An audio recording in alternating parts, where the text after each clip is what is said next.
Good morning, good afternoon, good evening, wherever you're watching. My name's Adam. This is Adam Sews, and this is this week's Friday Sews.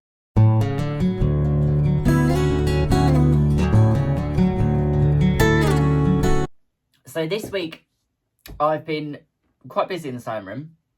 I've not really got a huge amount to show you because some of the stuff that I have made is already gone. The main thing that I've been making this week is another quilt. This was a project that was made for a friend of mine that asked me to make it for her. She supplied me with all of the fabric and the middle panel as well that came with that matched the fabrics that were contrast. So I will insert a picture of it here. This is the Mary Poppins quilt. The centre panel says just a spoonful of sugar, which is written in a metallic transfer on there, a metallic gold transfer. So we worked together and we picked contrasting fabrics that picked up on the different tones that are in the panel. And then Claire also found a contrast Mary Poppins fabric, which I used for the squares in the actual patchworking. So I also managed to have enough of that contrast to do the binding on the edge of the quilt. So this quilt is a super king size. It's about 220 centimetres by 240, I think. So it's just over 2 metres in each direction. It was a task and a half, I'm not going to lie. It didn't thrill me to do free motion stitching on there. So I didn't free motion quilt this one. I actually stitched in the ditch with a walking foot, purely down to the fact that it was just so large. I just couldn't see myself ever getting through it if I'd use free motion. I did, however, use some decorative star embroidery stitches. That was my cooker beeping at me because I've just done a lateral flow test because I'm off out this afternoon and I wanted to make sure that I was testing negative. So my cooker was beeping at me to let me know that it's been half an hour since I took the test. So as I was saying, I did some little tiny embroidered stars from my Juki because you can select one of the embroidery stitch. Most of the embroidery stitches, you can select them just to stitch one part of it. So you can single out certain parts of it. So instead of having a row of stars, you can stitch just one and then the machine will actually stop and cut it, the thread, so you can then move to the next position on it. So I'll insert a photo here of what I'm on about. So the panel in the centre, obviously I didn't want to free motion quilt all of that, so I free motioned around the actual figure of Mary Poppins, around the flower outlines, the umbrella and some of the other components that made up the interior panel. And then round the actual wording where it says just a spoonful of sugar, I just used some anchoring stitches with the star embroidery stitches, so it just looks like little stars around the outside of the just a spoonful of sugar. So that was my main thing that I made this week. It took me about 3 days, I think, to make from start to finish. I did start cutting it out quite soon after the fabric got delivered, and then it was just a case of spending 2.5 days solid working on it just so I could get it done and get it up to her by the weekend. And I will insert a photo now, courtesy of Claire, with it on her bed. And she made some contrast cushion covers for pillowcases as well for her bed. And I think it just looks absolutely stunning. So I'm really happy that I was able to get that done for her and get it posted out there, ready in time for the weekend so that she gets a nice lie-in with her new quilt. So I also have been working on a order for a client, which is a pair of men's jeans. I did get these cut out. These were part of what I was supposed to be working on last week, but I only got as far as cutting them out with the Instagram challenge that I did for my 1,000 subscribers. So these are the Angela Kane Selvage Edge jeans. I've made these quite a few times. I've made myself 2 pairs. I've made a pair for my husband, and this pair is for a customer. These are the ones that have got the 37-inch inside leg, so I had to extend the pattern in order to accommodate that. He also has a 45-inch waist, so I had to extend the pattern width marginally just so that there was enough, a slightly bigger seam allowance to incorporate in the extra the extra inch, because the pattern only goes up to a 44. I believe. Yeah. So it was a 44 that I cut from the actual pattern. But I had to size up slightly just to incorporate enough room in the waist. But it's a stretched denim anyway, so it should be absolutely fine. So I have got the front of them is done.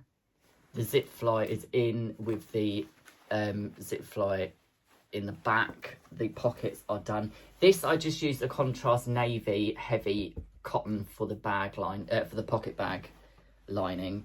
It's got the coin pocket in there already. I've just literally finished doing the, it's all a bit confusing. So that is the back of them because they're just sewn together with the inside crotch seam at the moment. So that is the back with the top stitching on the pockets. It's got a flat felled seam across the back yoke, and I've finished the flat felled seam across the back join, and I've just literally done the flat felled seam across the whole entire inside leg, which is in there. So I've just got to do I've got to pull the front up to the back to match those side seams up, and then I've just got to do the side seams, attach the waistband, hem the bottoms, press them, and I've just done all of my belt loops on the cover stitch because it encloses the back of them. So they've got a nice triple stitch down the centre, so they will be the belt loops. They're a bit too long at the moment, but I like to have them extra long so that when I'm inserting them I can get the fold on, cut the other end, and then fold that under and tailor tack it. Not tailor tack it, can't remember what it's called now. Off the top of my head, it's gone. So that is what I've been working on this week. The prompt from Jen from Stay in Jen's Sewing Room this week for this week's Friday Sews question is, what UFOs will we not give up on? So UFOs or UFPs, or however you'd like to say it, are unfinished objects or unfinished projects. And I quite happily, for once, can actually say I don't know that I've actually got any in here. I tend to, when I make something, I tend to sit down, cut it out, draft what I'm going to do, start it, and I'm a bit of a case of I will not stop until it's finished. If it's something that I know that isn't going to get finished, I normally finish it the following day. Or if it's something that I never intend on finishing, I don't tend to keep it. If it's something that I can see is just going wrong halfway through, and it's not something that's gone wrong due to user error, like if it's something like the pattern just doesn't match right, or it's been drafted poorly, then I tend to not do it. I tend to just either salvage as much of the fabric as I can to use for other things, or I will go and look for a pattern from a different company or a different designer that is the same finished item but a different pattern to make it, if that makes sense. One of the biggest unfinished projects I had was the quilt that I made, I think in the Friday Sews episode about 2-3 weeks ago. I'll link it in the cards above. That was my biggest UFO that I've had sitting in my sewing room for the longest amount of time. That was sat in here for about 2 years, and I completely forgot about it. It was only when I was doing my sewing room tour, which I'll link as well, that I realised that I found it in an actual box where I just shoved it away and completely forgot about it. So, I mean, looking around the room at the moment, I have got one unfinished project, actually. It's just come to light. Is this head here of this Boston Terrier of my art dolls. That needs a body, and it obviously needs dressing once it's got a body. But that's not a top priority for me at the moment. The issue with the art dolls is they cause quite a lot of problems with my thumbs when I'm making them because of the turning through of the small body pieces. I seem to get quite a lot of problems with my thumbs, having issues with the joint. I don't know why. It's not a big deal. It doesn't affect me any other time. It's only when I'm doing really, really intricate things. And that is just not something that I've remembered to do at the moment. It's not I think because I've already got a Boston Terrier up here, this one, it's not really encouraged me to finish that one yet, which I will get round to, but I've got so many things coming in at the moment. I've got the order for these jeans, I've got 2 more quilts that I've got to make, I've got a possibility of another 2 quilts that I've got to make, and I saw my mum this week, and she wants a quilt as similar to the Mary Poppins one as possible. So that's all I've been up to, really. So my other thing now is, because of doing quilts, I am slightly tempted to look into a Juki TL220 QVP or one of the other TL models. I think it's the 10.8 something, 10.8p, or I can't remember. I know that there's 3 models in the TL range, which is the semi-industrial smaller version of the free arm machine that you can currently only get in America, I think. But in the UK, for some reason, we can only get the TL220 QVP. The other 2 TLs that are in stock on Amazon and various places in the US, we can't seem to get on the UK market, which is ridiculous, because the TL220 obviously is the most expensive. It retails here at over £1,500. Whereas the other 2, the TL, the lower range one that doesn't have the adjustment in the foot lift, I can't remember what it's called, but I know that there's one that's got a switch that's over this side of the machine underneath the antenna for the threads. There's a switch on, there's one that doesn't come with a switch that can actually allow you to adjust how much your foot lift is on there for if you're sewing thick fabric. I think it retails at about $600, that one, or something around that in the US. I could be wrong, but it's showing on the UK Amazon to be imported from the US for about £600, but obviously it won't work on our power outlet, and I don't really want to have the whole thing rewired. So I'm not sure that that's a good way to go or not. If anyone has any view on that, whether they've bought a machine from the US and used a conversion plug, or had the power ampage, voltage, or whatever converted over, if you could pop in the comments how you did that, or how easy or difficult it was to have that done, that would be amazing. Because obviously it would be a huge saving on buying the QVP, and with just getting the DX7, which is the equivalent of the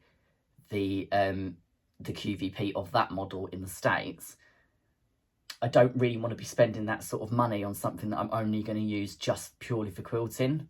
The other option is the Janome HD9, but I've had a love-hate relationship with Janome. I know that there's not really that much difference, but I know that the Juki has the kickback on the pedal, which then activates the thread cutter, which I don't know whether the Janome has that or not. So it is going to be one of those things that I'm not 100% sure about yet. So if you have any view on that and you want to pop anything in the comments that you think would help me decide, that would be amazing. I really appreciate it. This week, I have no idea what's coming up. I know that I've got 2 quilts to make. One of them is a memory quilt for a friend of mine who lost her sister. So that will be a really nice thing to be able to make for them. I need to finish those jeans. I need to make myself a new pair of jeans. I've just bought a new pair of, well, I say I bought, my parents bought me a pair of Chelsea boots from UGG, which are like an UGG boot, but they've got a Chelsea boot sort of side elastic insert into them. So I want to make a pair of jeans that have got a slightly wider leg than the selvage edge jeans, because the ones of those that I've made have got quite a narrow fitting leg. My other option is just to adapt the pattern so that the leg is actually wider than it is as it's drafted. So besides that, I think that is it for this weekend. Well, for this week. I will hopefully get something in line to get sewn up for next week. So if anyone has a Juki TL range, or if anyone has a Janome HD9, if they have any information on how much they use it, that would be fab. If you could pop that in the comments and just let me know if you actually use it anywhere near as much as you thought you was going to. just so I know that I'm not buying something just for the sake of buying it, because I've got this thing in my head that says I need another machine, which I really truly don't need to. But anywho, I will see you all next week. Thanks for joining me. Thank you for liking and subscribing my videos, and I will see you all soon.